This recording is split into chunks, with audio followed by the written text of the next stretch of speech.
Hello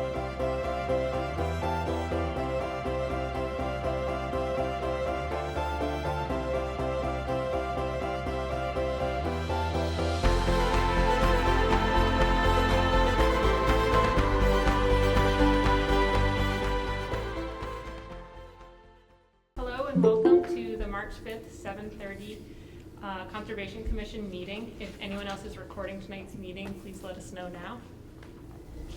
As we've done in the remote and hybrid environment in the past, I'll go down the list of the Conservation Commission members for opening roll call. Please verbally confirm your attendance, starting with myself, Kelsey Quinlan, here. Stephen Washburn is absent.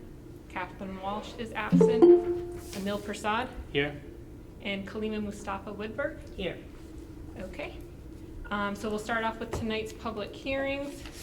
Number 1 on the agenda, we have 0 Winter Street, notice of intent DEP number 2510568, Norwood number 2024-25. The applicant is TES Winter Street Solar 23 LLC, and the representative is Richard Kabazinski from Atlantic Design Engineers. Project description: proposed solar photovoltaic facility at the closed Winter Street landfill and buffer zone. And this was continued from February 12th, 25. Do we have a representative here with us tonight? Yes. Good evening, Rich Tabazinski from Atlantic Design Engineers. And I just wanted to briefly go through the revisions to the plans and calculations that we did. Since the last meeting back in February, we've been kind of tasked with proposing some stormwater improvements to the site to address mainly there was an increase in runoff resulting from the installation of the solar facility on the landfill property. So actually I have copies of everything that we resubmitted. I think you would talk to Ace about how many we might need, so this is hard copies of everything. Thank you. Yep. But since the last meeting, we have looked at various options. As you know, some of them were off-site, some of them on-site, dealing with either the existing basins that are out there, the existing swales, building bigger basins, doing other type of measures on the site to try to get the runoff calculations to be less than pre-development or the current conditions. So after looking at various options and running different scenarios, we had come up with basically we thought was a good solution that addressed not only the runoff rates, the amount of stormwater leaving the site, but also provided a measure of pre-treatment to a paved area that's on the property. And on the presentation board, I'll just show you kind of what we came up with. To the east of the landfill site, there's a large paved area here that is the existing compost stockpiling area for the facility. And so right now, presently, the majority of this runoff just basically comes down and just filters right in from off the pavement into the basin, the stormwater basin that's up here, which does provide, as a forebay and an outlet structure, it does provide some measure of water quality, but we felt this is what a good solution would be to add a forebay in this location immediately off the pavement, okay? And that way any runoff from this paved surface and it's the stockpiling area will go into this forebay initially. It'll allow the total suspended solids and other perhaps contaminants to settle out before it's actually overflows into the stormwater basin. So we thought that was a good solution because it kind of addresses an area where there's really no pre-treatment of that runoff from that paved area presently. So it was an improvement over the existing conditions, and that, along with a minor reduction of the spillway from this basin. On the east northwest end, there's a spillway, an overflow spillway from this basin that is presently 8 feet wide. And when we ran the calculations, we had to reduce the width of that to 7 feet to allow, basically that kept more water in the basin during pretty much all the storm events. So combination of the water from this area slowing down, getting it and going through this forebay before it goes to the basin, and then the outlet to the basin being a little bit smaller. Oh, yep, perfect. On the outlet to the basin being a little bit smaller in this area, it allowed more water to build up in this basin and reduce the rates of runoff going off the site. And that, from that particular basin, combined with the other basin, we didn't, on the southern part of the property, we didn't touch, but these improvements were enough to reduce the runoff to less than pre-development conditions. In our drainage addendum that we did, it has the table associated with it, but I can go through those numbers, but basically for the 2, 10, 25, and 100-year storms, we now, with these improvements, have less runoff going in towards the wetlands and Winter Brook adjacent to the property. So we kind of looked at it as a win-win. It helps the existing conditions out there and takes care of any impacts from the solar project. So we revised a set of drawings. We completed a stormwater addendum with the revised calculations, and we submitted those electronically about a week ago, and some hard copies were just provided today. So in addition to that, we just provided a written response to some of the emailed comments that we had received quite a while ago. Basically, when we first submitted, there were some comments in early January from the Conservation Commission agent and others, and that we addressed those formally with a response letter. I think at the initial meeting, I probably had gone through those responses already at that hearing, but we felt we needed to get something in the record in terms of a response letter to each of those items, and so we provided that also. And basically that's it. The stormwater addendum also includes a revised narrative and stormwater checklist, which addresses some of the comments that we had received in terms of some smaller items like the frequency of inspections and using straw bales instead of hay bales. So those have been addressed in the revised stormwater addendum. So that's basically what we've been able to accomplish, and that table that is brought up there just shows the pre-development rates of runoff and the post-development rates, and as you can see, we've reduced them to be slightly lower than the pre-development, and by in a 100-year storm, because of the smaller spillway, it's actually 1.9 CFS smaller, but the other ones are just a couple tenths of cubic feet per second.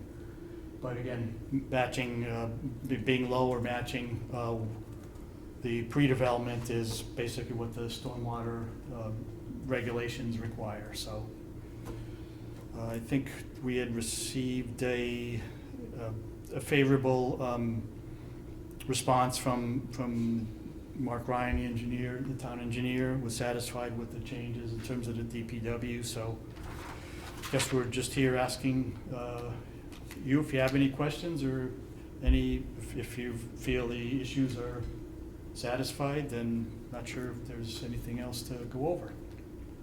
Thank you for that. Yep. Mr. Ryan, I see that you're on with us tonight. Carly does have your email up, but if you want to provide any additional comments, please feel free to. Good evening, Madam Chair.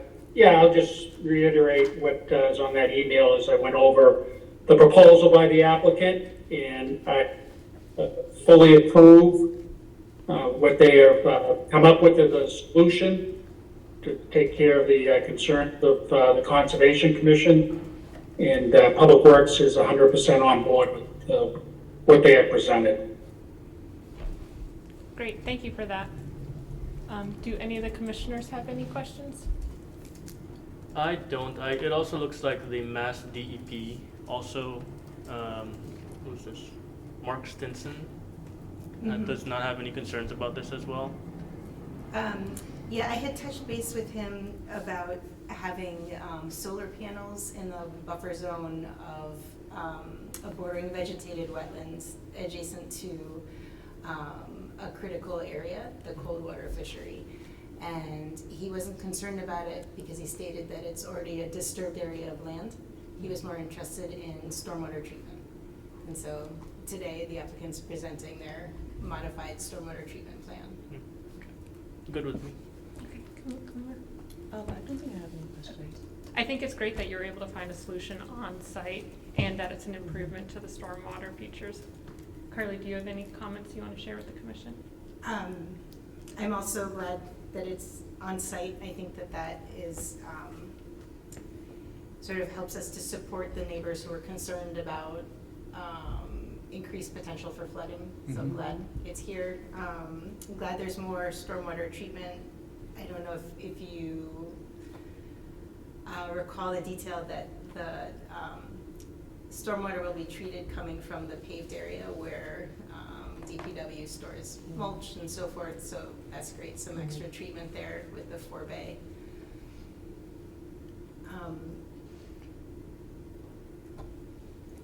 I would note inside of the stormwater report just a fix. I was just reviewing it again today. The Germany Brook has a TMDL for pathogens as opposed to nitrogen. It's in the I see, okay. typo there. I think it's an exciting project. We have a few conditions, special conditions that we would include if the Conservation Commission were comfortable with issuing an order of conditions. Those are in the notes. And the applicant has reviewed those previously and noted that they would be okay with those conditions.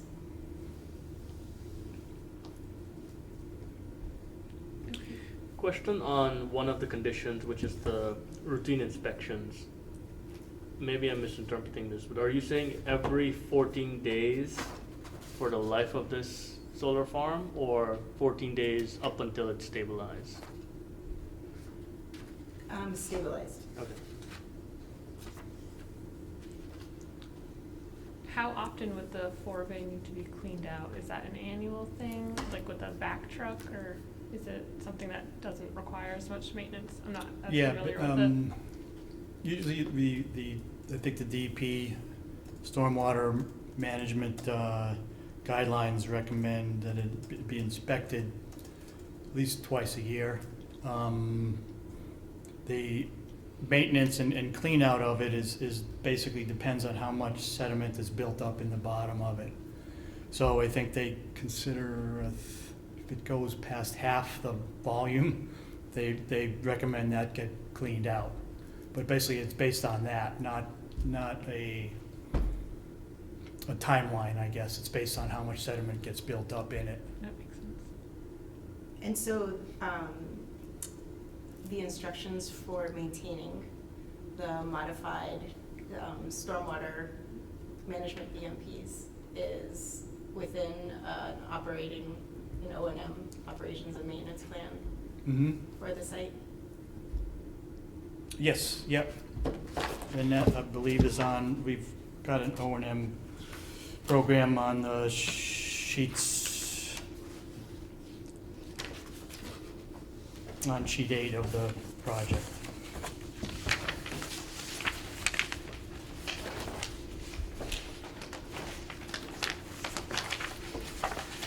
And I know the DPW, I believe, has an ongoing maintenance requirement of the stormwater basins out there, I believe from the DEP's closure, so, but that would basically be done at the same time as when they do their maintenance of the basins.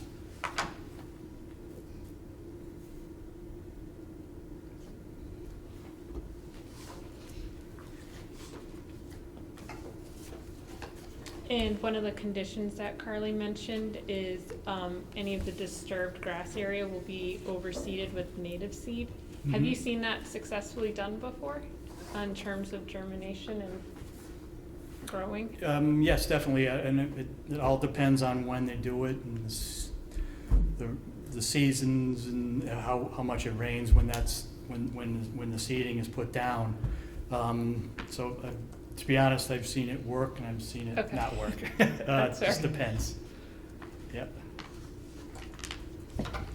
I do really like that though, because I know access to wildlife was one of the concerns that was brought up by the public, so I think that it's a nice thing to still be supporting some wildlife, even Mhm. if there's some space being taken up.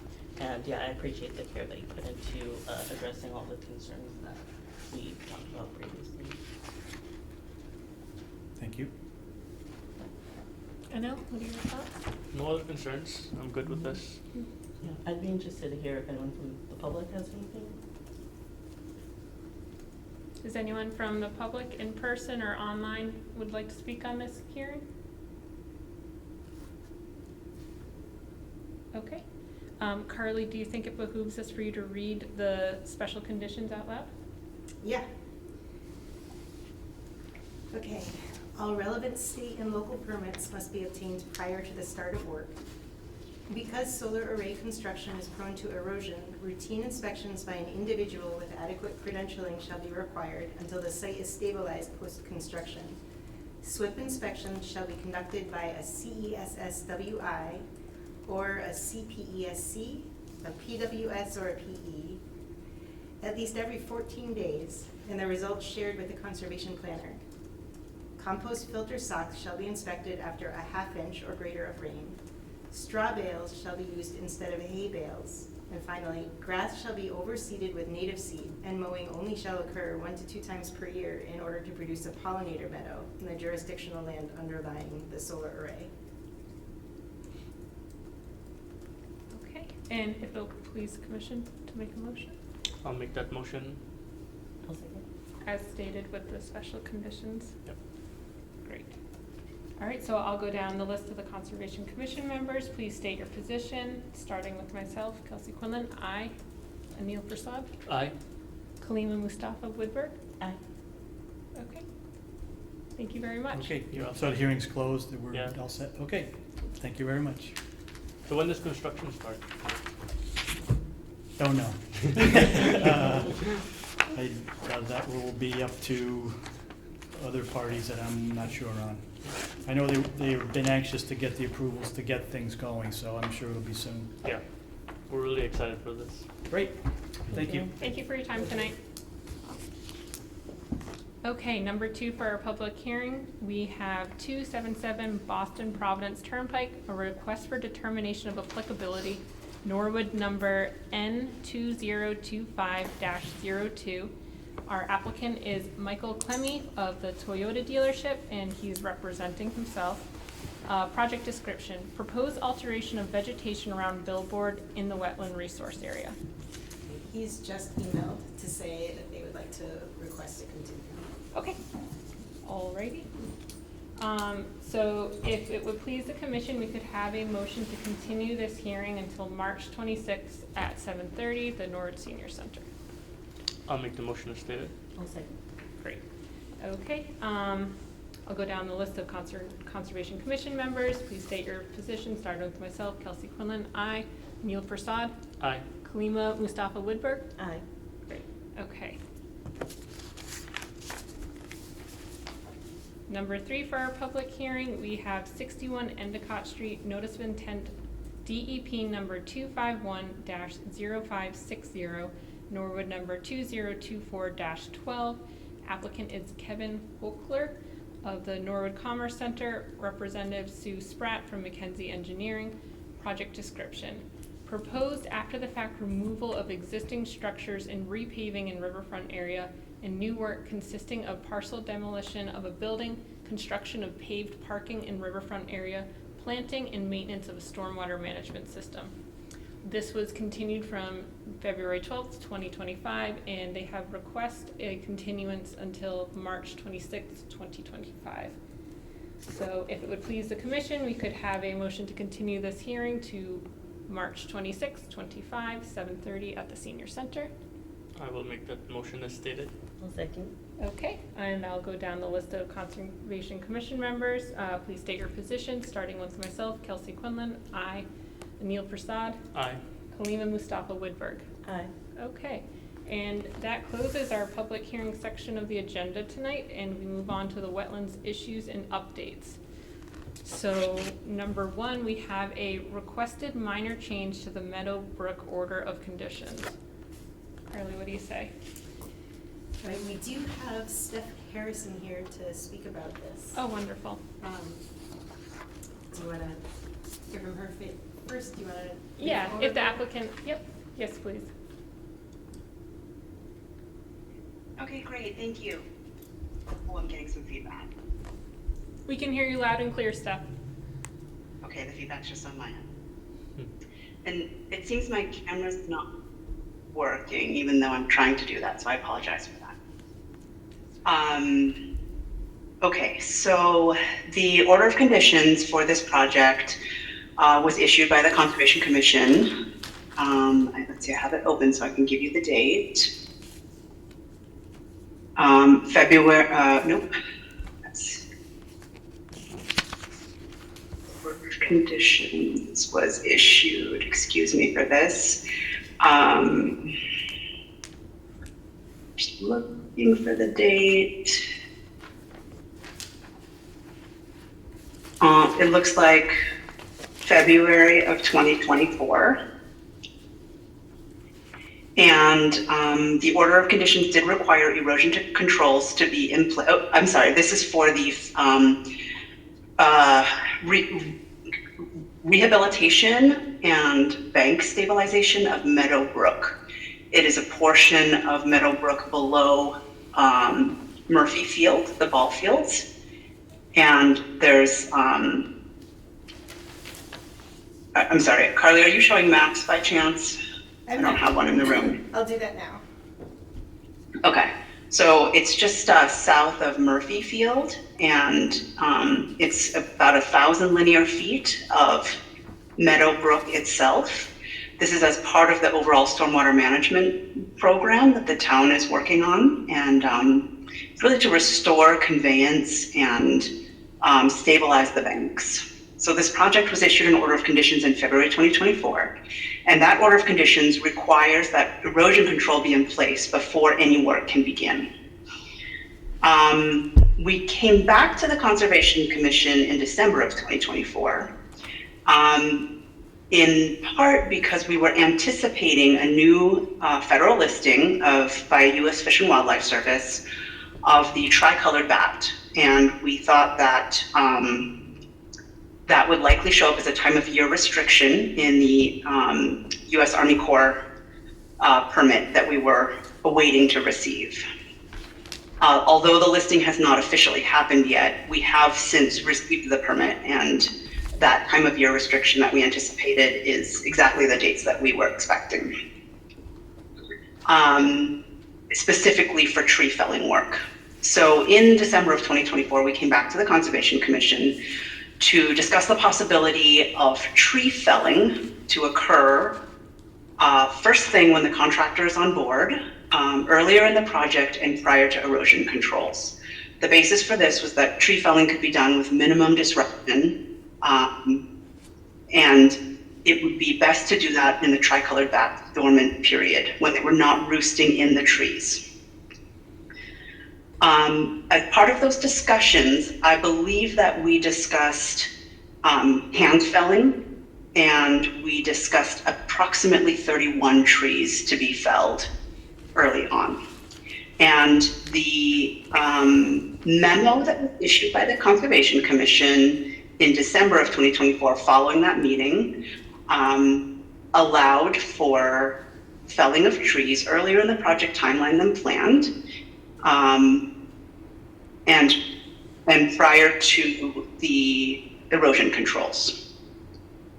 There wasn't a number of trees listed in the memo, nor a method of hand felling. So I recognize that these items were probably discussed during the meeting, but were not explicitly written in the memo. So I think the purpose of today's discussion is just to come back with a clarification to the discussion that we had in December of 2024. We now have a general contractor on board to do the work. The low bidder was Sumco. And they are on the meeting with us, as well as their tree felling subcontractor. Sumco has submitted their proposal for tree felling, and even on the first site walk with them, and this is subsequent to the last Conservation Commission meeting, but even on the first site walk with them, there were a few trees where they expressed concern about hand felling them for purposes of worker safety, not wanting to have trees fall across out of the town property line and onto adjacent private properties.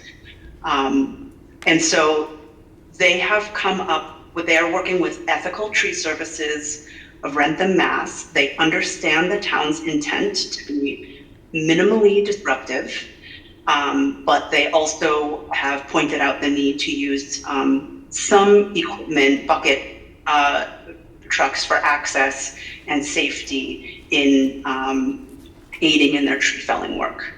So the clarifications that we wanted to make and discuss are about equipment, firstly, and secondly, the number of trees, because now that the general contractor has been out there, looked at the trees that the engineer flagged, they identified 2 other areas where some additional small trees, I think almost all of them were about 3-inch diameter at breast height, would need to be additionally removed. And so the number is increasing from about 30 to about 40. And so I think I'm gonna, I think Michael Chominski he was having some connectivity problems, and so I was not expecting to give this discussion today, but Michael, I think I got a note from you that you're back on with connectivity now? Yes, Stephanie, can folks hear me? Yes, we Yes. can, Michael. Thank you very much. So Stephanie described, we've got the project along the Meadow Brook downstream from the park there. It's about 1,000 feet. We're looking at restoring the integrity of the banks of the brook. And we put the project to bid. We've got a very good contractor, Sumco Eco Contracting, on board, and they've brought on Ethical Tree Services. And as part of their work, they identified health and safety issues with felling trees, and also the potential for trees to fall across the brook and take down other trees. So Ethical Tree Service is proposing to bring in a truck to traverse the sewer line right-of-way on the east side of the brook to access those. And as Stephanie noted, we initially anticipated having hand felling, but Ethical Tree noted that some of these trees, they can't put a person up in a tree. It's not safe. And if they fell from the base, it's going to take out other trees. So what we're asking for is the opportunity for these highly qualified contractors to bring a bucket truck along there along the sewer easement that is town-owned land, and use that to lop trees. I think we've all seen that along, power lines and whatnot. And also, Stephanie noted a couple of additional trees. So we've done our best to minimize tree cutting as part of this. Sumco Eco Contracting did identify the potential need at the cul-de-sac on Polana Way and one other location to cut a few smaller trees to get them out of the way. And our entire approach is intended to minimize impact. We've taken a minimalist approach to this project, but we want to be right up front with the Conservation Commission and others that it looks like we found a better way to do this that's safer, less intensive on the environment. So we're asking for permission to use a bucket truck where we previously anticipated tree felling and to cut a few smaller trees. And we also have Kevin Baldwin with Ethical Tree Service. Before I cede the floor there, Kevin, I just wanted to say one other thing is that we're only looking at 3 specific points where these equipments would need to be used, where hand felling cannot be done. And Ethical Tree Service has identified very low impact pieces of equipment to use. They're track mounted, so they're not wheeled. And the potential for using ground protection mats if there are muddy conditions, unfrozen ground and things like that. So Kevin, I don't know if you want to give an overview of your work and what you're proposing for this site. Hi, Kevin Baldwin with Ethical Tree Services. Yeah, just to clarify, the aerial lift is a track machine that has a similar pound per square inch as a human. It's very low impact. It's rated for 11 pounds per square inch.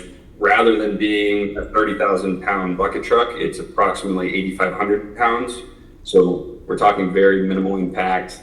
We would put down ground protection systems for turning the machine, because that's where you're going to see any kind of rutting or concern about erosion. This is very standard work. What we do, we spend the majority of the winter working on habitat restoration projects and invasive mitigation work all winter, because we're not going to be impacting migratory birds or roosting bats.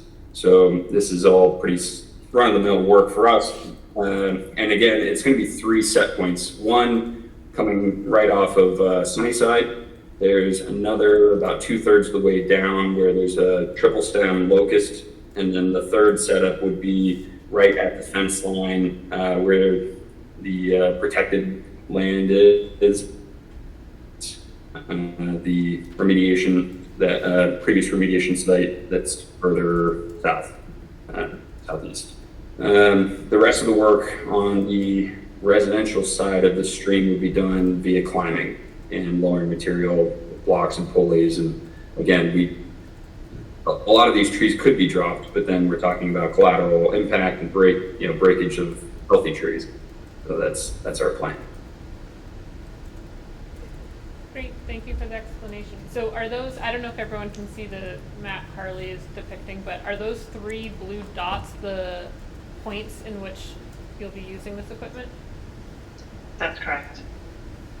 And how, I'm sorry, how are you accessing those dots again? I see one is by the road. I can't actually see that map, but I think it's the same map as the letter. Let me I can open it on my end and share it with the Zoom room as well. Just having a little trouble loading the PDF. I can. All the layers. Carly, do you want to share? Steph, I can do that. Oh, okay. Sure. Sorry, I thought it was. So the green, You have to green, No, sorry, hold on one moment, please. great. Okay. Yes, right there. Okay, great. So the green line is the access route of the equipment. The gray hatched area behind it is the project area that is sort of designated on the drawings for access. So the green line is the route it would take, which is along the northern bank. It's along river left of Meadowbrook. So Meadowbrook in this drawing is flowing from left to right along the blue channel center line that you can see.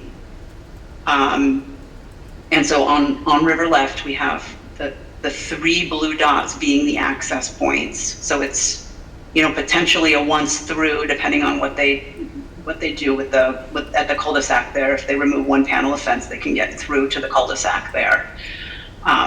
Or it's a turnaround and going back again, depending on how the contractor manages access, whether it's at 6th Street as well, or just from the head wall there. Access would be from Sunnyside, from page left to right. and it's on track. So, you know, we're talking, the machine is 46 inches wide, and it's about 20 feet long.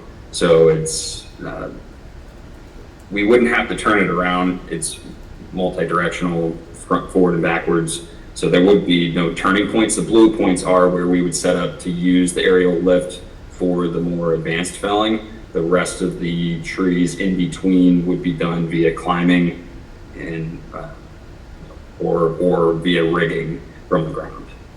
And so then you would use the town's easement to get back out to the 6th Street cul-de-sac that's on the right-hand side of this page.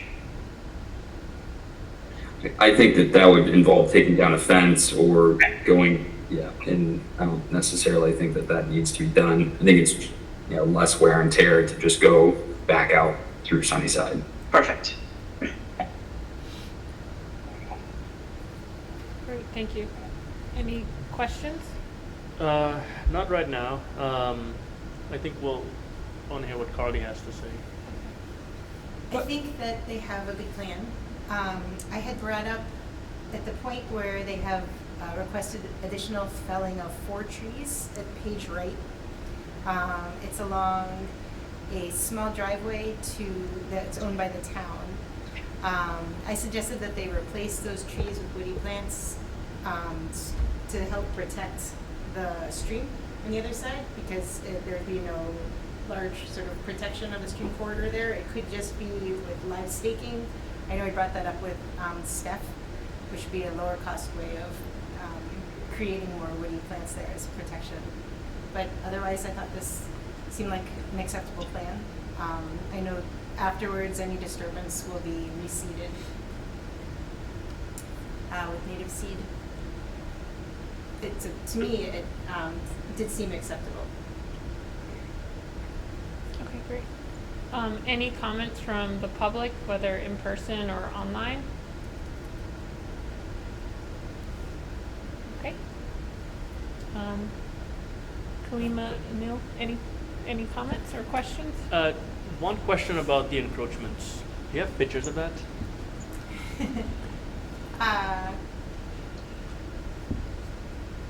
Yes, I can show pictures from my the site visit.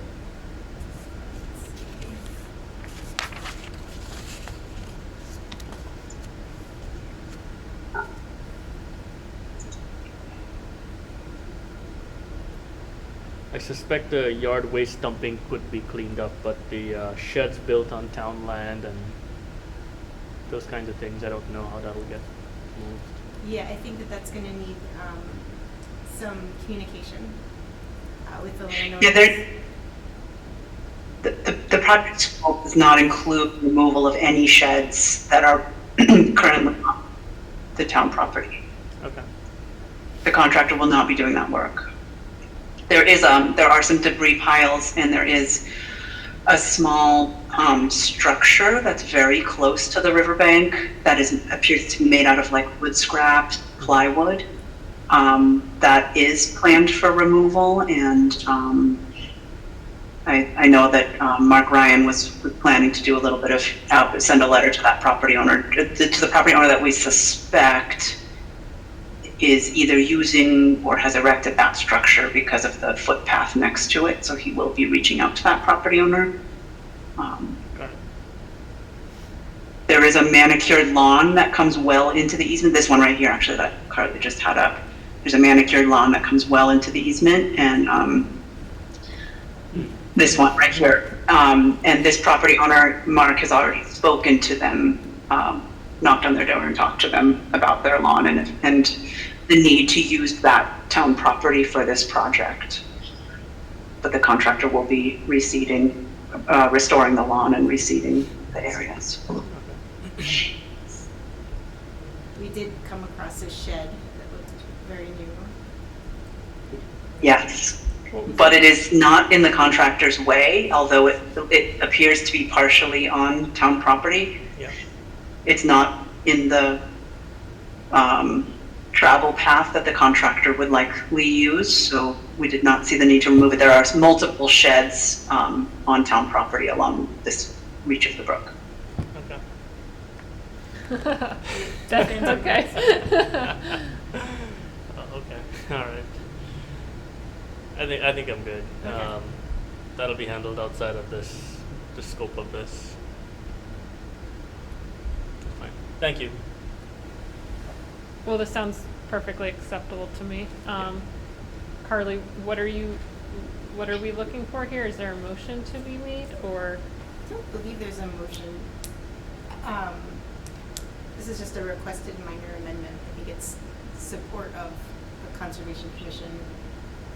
So the motion could be to direct the conservation planner to, if the board wants to approve the minor amendment, you could so vote and direct the conservation planner to issue a written document to that effect.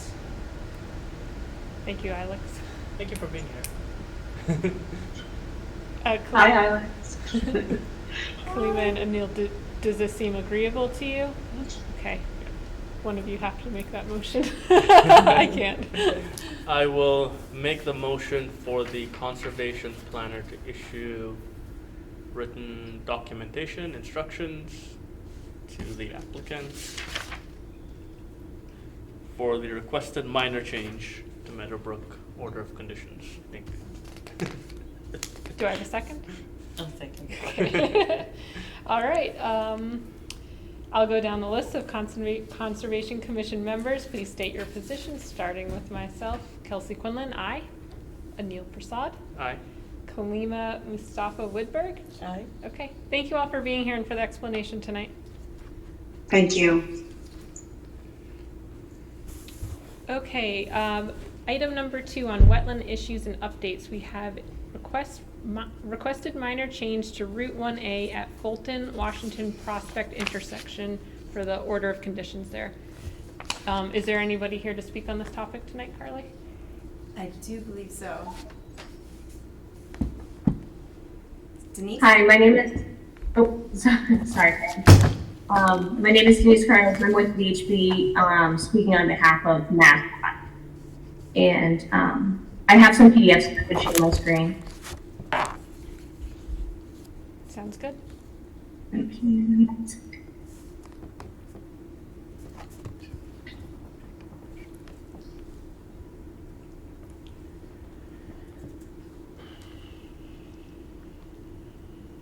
There we go. This one. All right, can you guys see my screen? Yes, we can. All right, perfect. So as described, this is the intersection of Route 1A at the Prospect Street and Fulton Street intersection. The project is currently under construction with MassDOT. So what we are requesting a modification on is our previous order of conditions had included that there's highlighted in green here because it's a little hard to see. There's a lot going on the page. There was existing now is 2 24-inch clay pipes that were carrying the drainage from Route 1A, Fulton Street, and Prospect Street that were, sorry, I switched screens, that outletted directly to the bay of Plantingfield Brook. This was being retained as a part of the initial design, which was included in the approved order of conditions that we previously had. However, during construction, it was discovered, sorry, I'm going back a sheet, that there was settlement within the roadway. So upon direction from, DPW and MassDOT, they performed some test pits and came to the discovery that the 2 24-inch clay pipes were completely crushed and no longer carrying the drainage where it should have been. So what we are proposing and what we are requesting the modification on is, and I'm gonna skip to our revised copy, which will show in red. We are proposing to replace 2 existing drain manholes, one in this location here that I'm circling, one in this location here. Replacing 2 existing drain manholes in place with larger drain manholes. And we're going to replace the 2 24-inch clay pipes with a single 36-inch reinforced concrete pipe that will fix the connectivity between drain manholes. And then in addition, what we've designed is instead of continuing to outlet directly to the bank of Claytonfield Brook, is we pulled back the outlet so that now the drainage will now flow onto a stone pad that is within the previously designed compensatory flood storage area. In addition to it now outletting to the stone pad in the storage area and not in the bank, we've also modified our floodplain storage area to work with these drainage inverts and have now provided additional compensatory flood storage compared to what was already included in our order of condition. It's a little hard to see, but I put this comparison together. The green is what we had previously designed, and the red is what we have modified it to. So we have lowered this storage area about 2 feet, and now the outlet will be outletting in this location versus at the blue line, which is the bank, which existing currently does.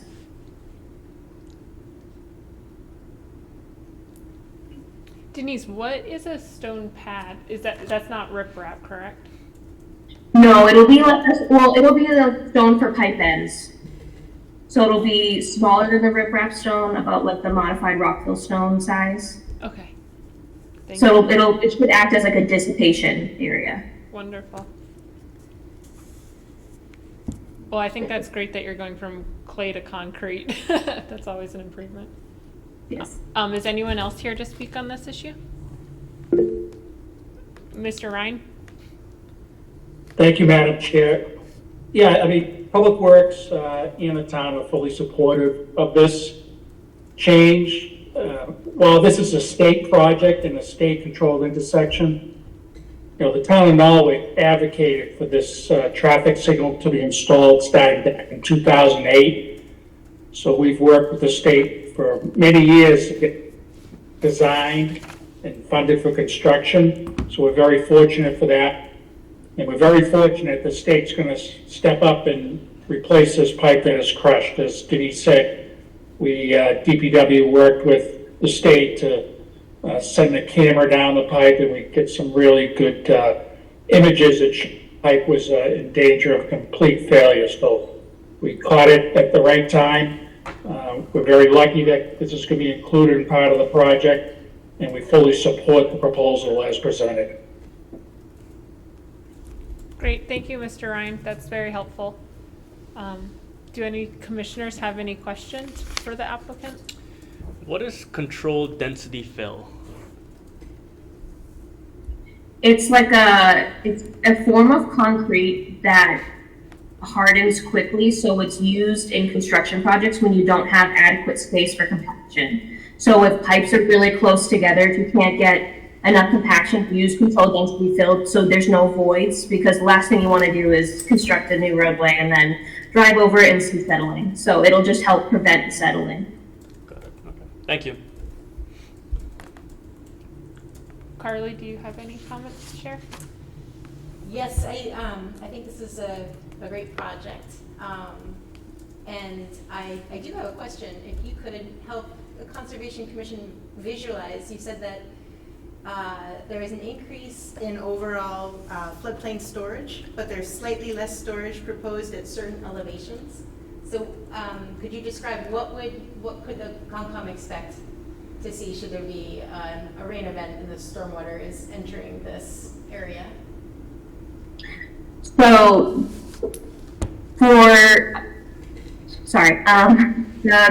so looking at the screen, it's kind of a little confusing. I tried to color code like it was previously. So the green is what was previously included in the order of conditions, and then the red is what we are proposing now. And it's not additional, the actual difference with this number here. So what was previously proposed is, since it's floodplain, we had to do a foot by foot analysis. So what we're doing for the proposed roadway, all of the construction within the floodplain elevation of 105.6 and to the bottom of our construction, which ends up being elevation 85. So we took the foot by foot analysis of what we're cutting and filling, which we were previously providing an additional, if you count up total wise, 1,000 cubic yards of floodplain storage between all of the elevations. the initial design had an additional slope at all elevations except for the elevation between 99 and 100. However, we were providing well over the 19 cubic yards beneath that elevation. So it was concluded that it wasn't going to create an issue at that elevation for flooding. This new design, we've reanalyzed every elevation. That 18.5 cubic yards is now changed to about 17 cubic yards. So we've gained back about 1.6 cubic yards within that elevation.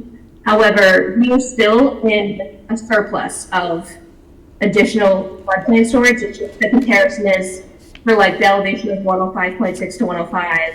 We were previously providing 61.4, but now we're providing 60.5. So it is still an increasing storage. We're not doing a one-to-one. It's not perfect. Otherwise, we would be providing 0 because it would just even itself out. But it's just slightly less than what we were proposing. But most of the elevations are actually proposing more. Like the elevation between 97 and 96, we have an additional 109 cubic yards. And then between 96 and 95, we have an additional 104 cubic yards.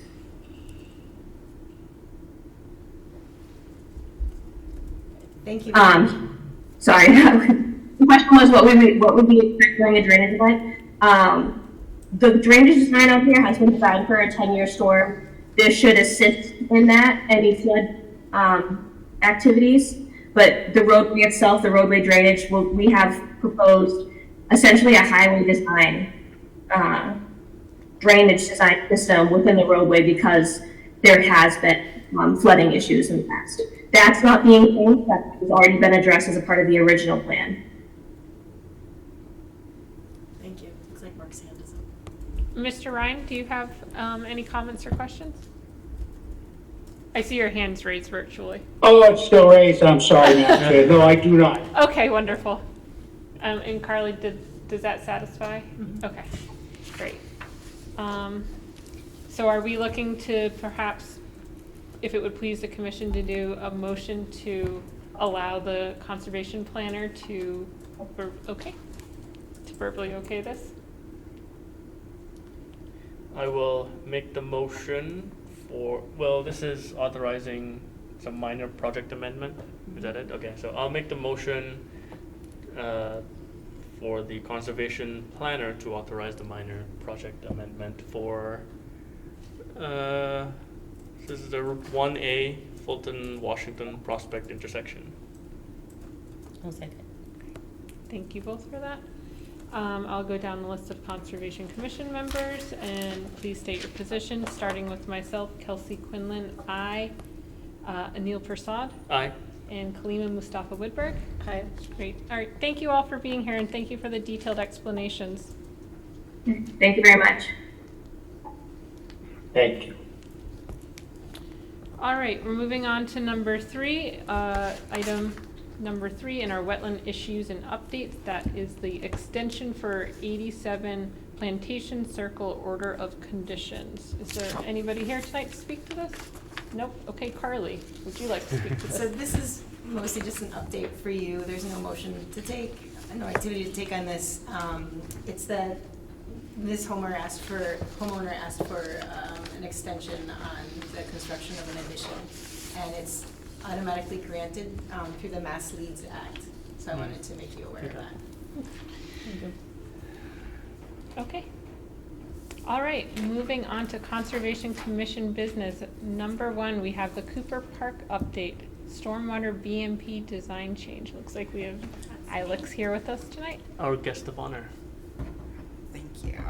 I am honored to be here.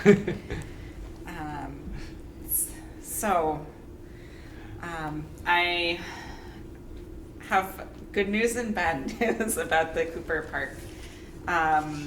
We have been diligently working on construction at the Cooper Park, which is conservation property.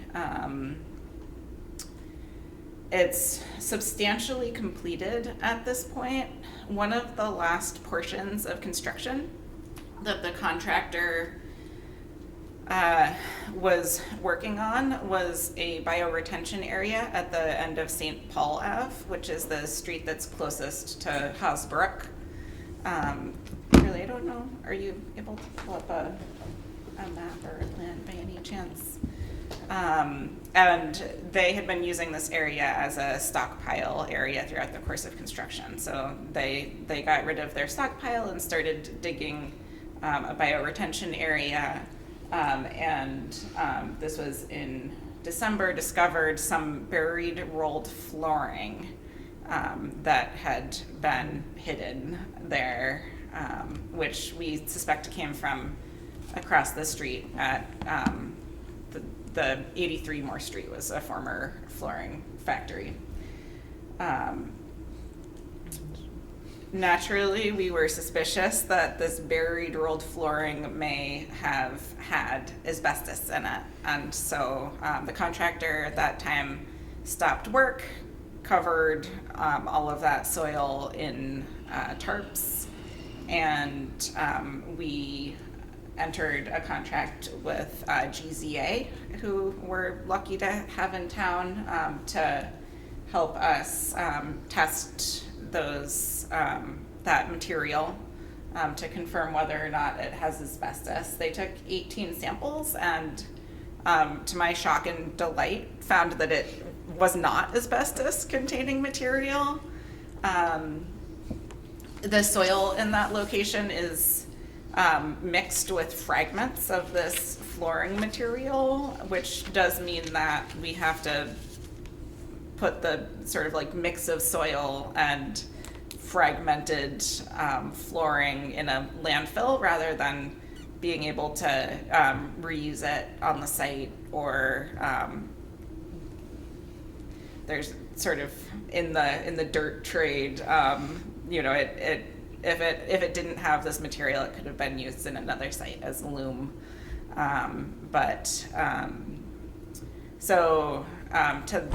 that end, GZA had to do another series of tests because anything that is going to a landfill has to be characterized to make sure we know that it doesn't have asbestos in it, but now we have to check and make sure it doesn't have anything else in it.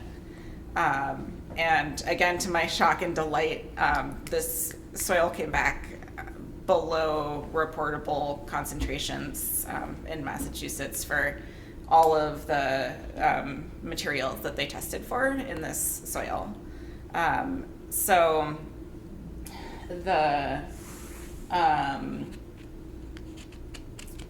you know, it's a little bit of a roller coaster of like some bad news, some good news. As a result of this finding, our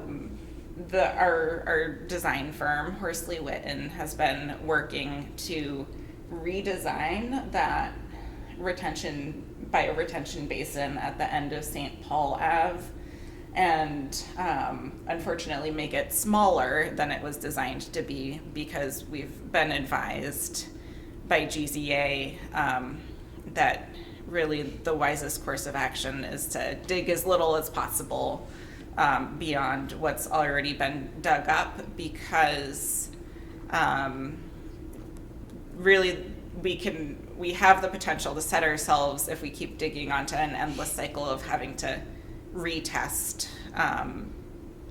whenever they find any new material like this, and wait for that to come back. So in order to sort of expediently finish the construction and keep the costs sort of in the same scale as what we were expecting, that is the recommendation, is using the hole essentially that has already been excavated, and doing as minimal further excavation as possible in that area. I would have loved to have a formal redesign to present to you all, but we don't have one yet. We have a draft redesign that hasn't been finalized yet, and I'm planning to come back to the next Concom meeting to show you all the the final version. So Horsley Witten has been out and they took survey points at all of the like excavation areas, and they're trying to figure out the best way to redesign it so that there's minimal excavation, but water is still being conveyed and treated to the maximum extent that it can be. And we expect to have that redesign by the end of this week. The other piece of good news is that I just heard yesterday from our contractor that they're planning to sort of redeploy out on the site starting on Monday. So I think on Monday it will be full steam ahead again. And I also wanted to take this opportunity to give you all a save the date for the dedication and ribbon cutting for the park, which we are planning to have on Friday, May 9th at 4:30. All right. I will So note that down. we anticipate the park being complete by then. And I'm certainly really looking forward to being able to show it to the whole community. Definitely a roller coaster. I'm glad things are moving along though. Yeah. So what happens with the flooring that's there or any other materials? Is it just biodegradable and over time, or what happens? No, it's not biodegradable. So the flooring that has been excavated is going to be landfilled along with the soil that's mixed with it, just like if it was trash. Got it. And then we believe that there's more flooring that we haven't dug up yet that is just going to remain in place, and it's all about 4 feet below the surface of the soil. So another thing that the design team is working on is making sure that with the bioretention area that they create, that that material won't be able to sort of like percolate its way up through what's there now, but it seems to be pretty stable. So Is this carpet flooring company still around? no. Okay. So that's the Space Center now for anyone okay, who's okay. familiar with the Space Center. Got it. So Norwood you. has a long history. You know. yeah.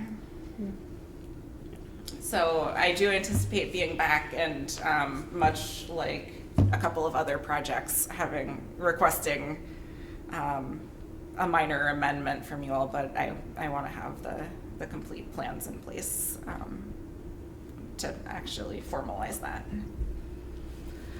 Well, thank you, Alex, for being here. Yeah, my pleasure. Very exciting stuff. It is. Just in time for warmer weather. Right, and that was the other reason that they stopped work. Most of the work that's remaining, they have to do the top coat of the paving areas. There's a lot of like concrete pads for the benches and that kind of thing that really you want to have an unfrozen ground for. So hopefully the weather stays nice for them. Keep your fingers crossed. It looks good next week, at least. Wonderful. Alrighty, moving on to number 2. For the Conservation Commission business, we have the community garden request to construct shed and install plaque and food forest maintenance. So the community garden has requested to build a shed inside of their garden. They haven't yet provided us a plan of where that might be, but they wanted to get the conversation rolling. And they'd also like to put in a plaque to honor Susan Clare, who founded the community garden, but has had to withdraw because of some health concerns. So they wanted to give us the heads up and see if that's something we would be interested in approving, once they provide us with some more information. Do you have an idea what the use for the shed would be, just to keep things in, like to keep the Yes. garden tools in? Garden tools, yeah. Yeah, 'cause I thought I had remembered something. At this point, there is a shed next to the food forest, Mhm. and they share that shed, but there are so much supplies in there that they would really like their own. That's closer into their garden plots. I understand wanting it within the garden itself. That makes sense. Who wants to lug a shovel that far? Yeah, I'm curious, what type of shed they choose to go with, if they're gonna build something or if they're looking into metal sheds. Just, there's so many options, or plastic. But, so it sounds like we're just getting the conversation started and they'll be in front of us with some type of plan. Okay. And is the request really, I see the food forest request for pruning, like request for funds. Yes, I would like to go over that with you all. We're at the point in the year where some minor pruning can be done on these young fruit trees. And there's a discussion of what sort of pruning we might want, if any at all. And also the recognition that there is a fungus called black knot on our trees. And that can affect what the fruit look like. It doesn't stop the trees from producing fruit. So I wanted to lay out some opportunities that we have and get some direction from the Conservation Commission. So I've chatted with a couple different tree companies, 3 to be exact, and I received a quote from one tree company on doing pruning now. It's like late winter, early spring pruning. And another company said, let's not do any pruning now, but I would recommend doing fungicide spraying to treat the black knot. And they said that particular company said in the fall you can do a pruning and another fungicide treatment. And then the third company said you can do light pruning now and also fungicide treatment, and then fungicide treatment in the fall, and you can do a heavier pruning in the fall. There's a little background. Light pruning would help to cut off the branches and trees that sort of compromise growth in general. A heavy pruning is what you would do to force a tree to fruit. It sort of puts the tree on the brink of feeling like it might die, and so it pushes out fruit. I heard from one potential fungicide sprayer today who said that black knot actually can't be controlled by fungicide application. It can only be controlled by pruning and by sterilizing your pruning equipment. So it's interesting, but I guess the choice before the Conservation Commission is, would you approve doing some light pruning now?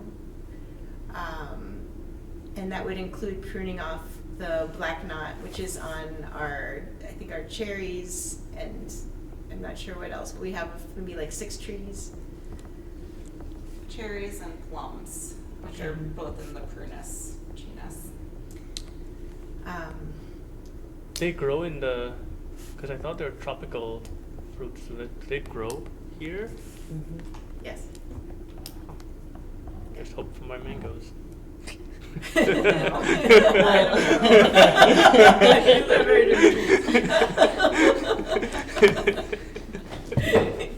Maybe if you get a greenhouse. Okay, so there's the potential for structural pruning now, with potential heavier pruning in the fall. And I guess that really we shouldn't do the fungicide application now if in fact it wouldn't control the black knot.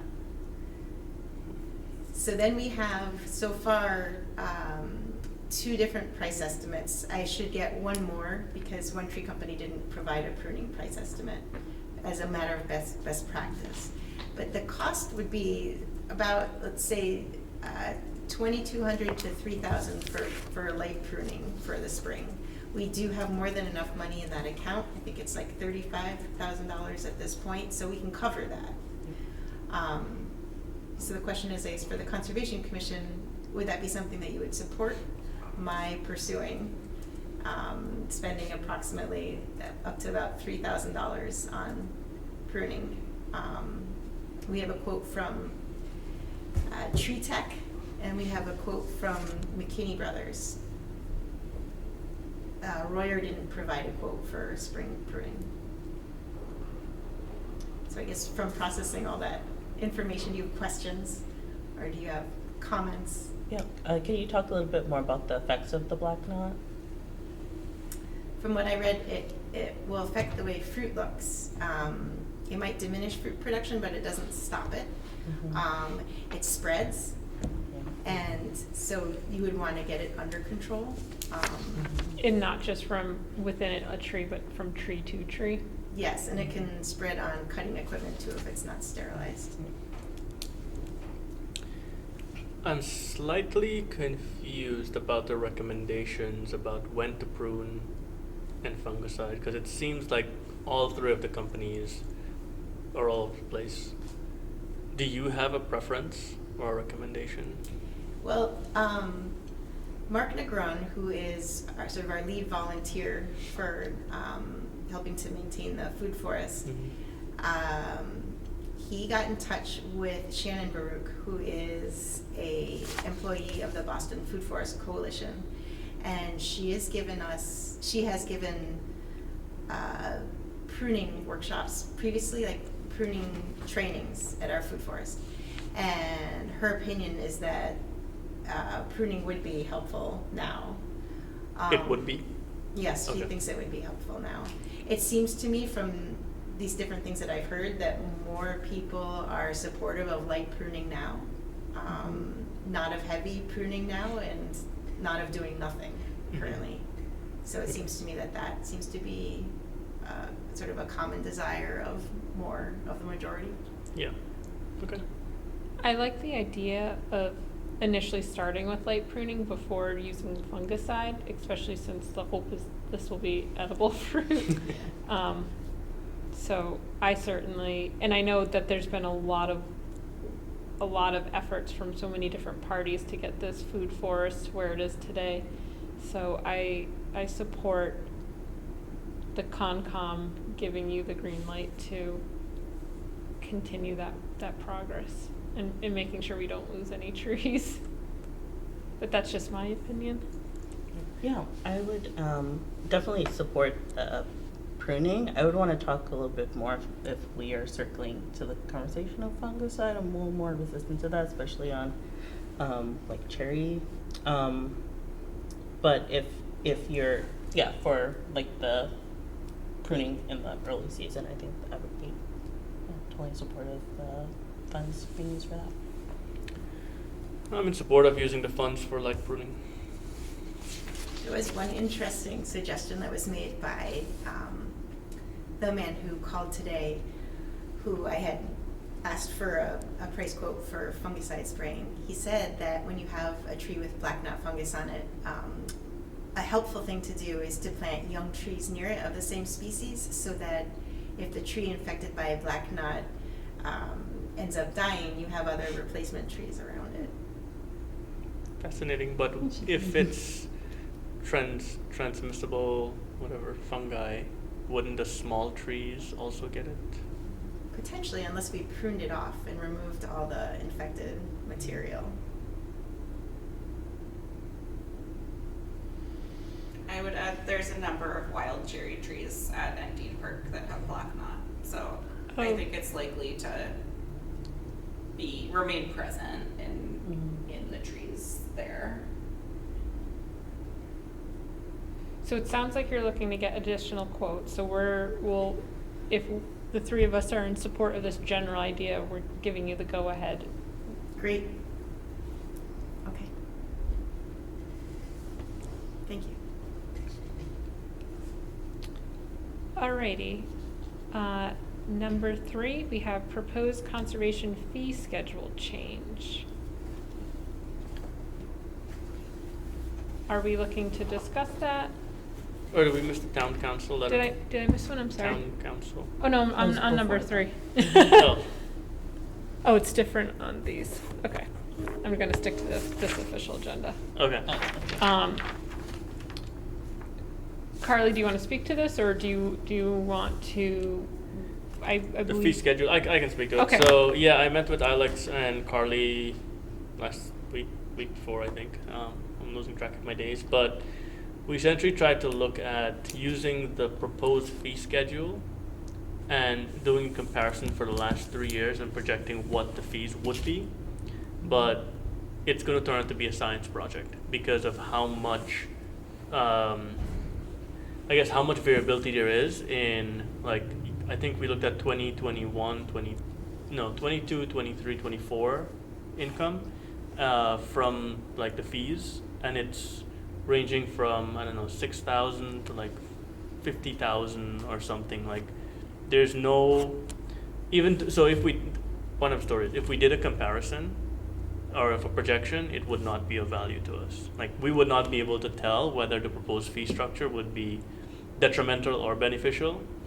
The other key point is the fees that are collected are not used in the town's, like, the town doesn't depend on the finances. And so I've put together like a slide deck to like talk about this when Catherine and Steve are Okay. back. But essentially is using the proposed fee schedule to do a projection on, or like looking back to say, hey, whether it would be detrimental or beneficial. It wouldn't be possible to do that type of analysis. So that's where we are. Okay, so Next Concom is when that's we'll- like the little sneak preview. Yeah. We'll have to wait till next week's Yeah. episode. Yeah. Okay, perfect. Alrighty. Number 4, we have a letter from town council. Ominous. No, this letter was in response to a request from the Conservation Commission to find out if we could have a written evidence that our bylaw and regulations concerning the intermittent stream and its riverfront area is valid, and we can continue to support that and abide by it, because we've had a lawyer who was concerned that it didn't seem workable. I'm not putting this quite right, but we asked the council, can you give such a letter? And they said it's fine as is, but if you'd like to clarify in writing, you can potentially make some changes to the regulations, and you can ask for town meeting to modify the bylaw. But as it is, it's fine. I was talking with Kelsey earlier, and we thought we would save this conversation for when Steve Washburn and Catherine Walsh are here, so that all of us are present, so the whole Conservation Commission is present to talk through this. Is this as a result of, I guess, a discussion from last summer where there was someone who debated exactly. the meaning of the definition of From an intermittent applicant stream? Yeah. who was expressing concern. Yes, so we thought if we have this written proof that our bylaw and our regulations are valid, then it would not take up more time in future Conservation Commission meetings, because we could just refer to that.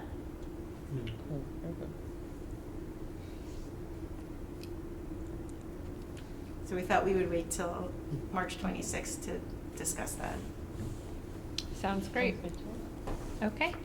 And then we have, I assume we'll have to skip the CPC report unless either of you have any comments. Okay. And lastly, on the agenda, we have our agent update. Let's see.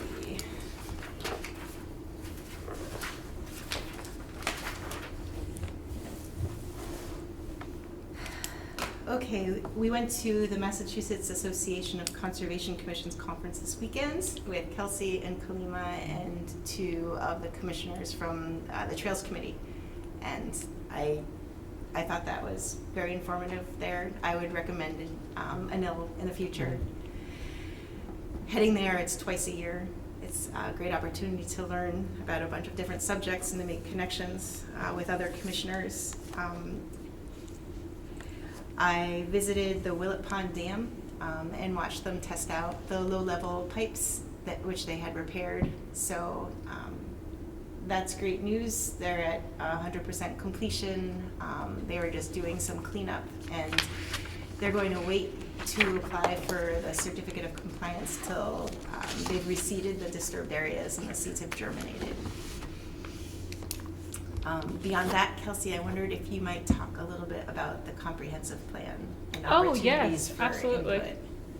We have Ilex here too, so they can correct me if, So, we're still in the soliciting public feedback stage, so I don't have anything with me, but if you go on the town homepage,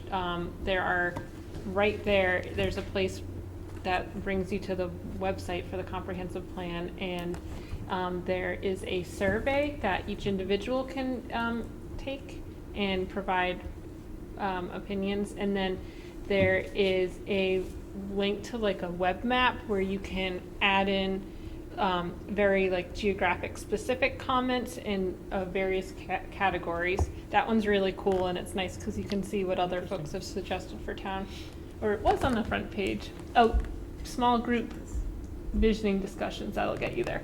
And then there's also Scroll up that link, tiny URL. there's also a link to what's called a meeting in a box, which anyone can do with a group of, their friends and Norwood residents, that prompts for various input on all things comprehensive plan. And then lastly, at the next comprehensive plan meeting, which I believe is March 28th, 24th, there is a small group visioning session. All are welcome to attend, and if you'd like to provide your feedback in person, that's a great place to do it. Alex, do you have any other comments on it? And that will be here at the Senior Center. Yes, at thank you. 7 p.m., March 24th. No, I think you did a great job, Kelsey. Thank you. And the idea is to wrap up public input in the next month or so and then get moving on the remainder of the comprehensive plan. Yeah, we've talked a little bit about potentially extending the timeline for public input through April because we haven't gotten as many responses yet as we would hope to get for something that is this important to planning the next 10 years for Norwood. So still a couple more months to get engaged, but you should start now, not on April 30th. Absolutely. So if anyone can't find the link, just email Carly or myself. Please share it with your friends and family. We're truly trying to get a wide range of opinions, so yeah. It's a great place to write about your conservation values. There's an interactive map that you can highlight places that you think the land should be protected or really special open spaces in Norwood. So for folks who are interested in the activities of the Conservation Commission, it's a really great place to get some of those ideas into paper, which then helps us with getting them into action. And the materials are available in multiple languages, so on the website you can find that. I love the crowd map. Obviously I'm biased, but I think it's very cool. Thank you. That's great. All right, and one last motion. Motion to adjourn. I will second that. Alrighty. I'll go down the list of Conservation Commission members, and please state your opinion. Kelsey Quinlan, aye. Anil Prasad. Aye. Kalima Mustafa Woodberg. Aye. All right. We're good. Thank you.